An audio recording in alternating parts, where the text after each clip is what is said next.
السلام عليكم. كلنا عارفين ان اسعار الدواجن بتختلف يوميا على حسب بورصة الدواجن. احنا ان شاء الله هننزل لكم تحديثات الاسعار اول باول عندنا هنا. نبدأ بقى بسم الله الرحمن الرحيم.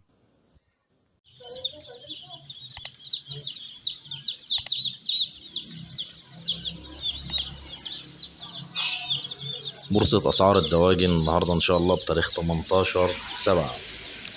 اول حاجة هنبتدي بقى الكتكوت الابيض. سعر الكتكوت الابيض النهاردة عامل متوسط 11 جنيه. الكتكوت الابيض النهاردة عامل متوسط 11 جنيه. طبعا الشركات بتبقى اغلى من كده في حدود 2 جنيه ولا حاجه، يعني الشركات بتوصل ل 13 جنيه. تمام كده. تاني حاجه الكتكوت الساسو. سعر الكتكوت الساسو النهارده بورصه عامل 9 جنيه، متوسط 9 جنيه. تمام كده. الكتكوت البلد النهارده عامل متوسط 6 جنيه. الكتكوت البلد النهارده عامل متوسط 6 جنيه للكتكوت. 6 جنيه. تمام.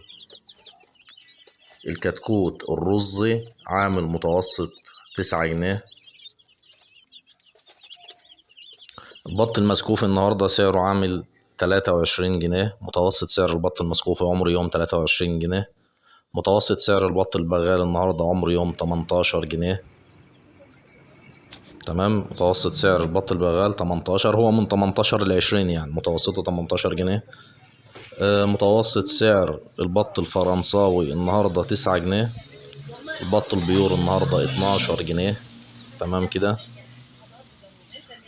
سعر كيلو اللحم الفراخ البيضاء النهاردة متوسطه 58 جنيه. وسعر كيلو اللحم الفراخ الساسو متوسطه 100 جنيه. سعر كيلو الفراخ البلدي متوسط 110 جنيه. دي كل أسعار البورصة بتاعة الدواجن في تاريخ 18/7. طبعا بتاريخ 18/7. تمام كده. والسلام عليكم ورحمة الله وبركاته.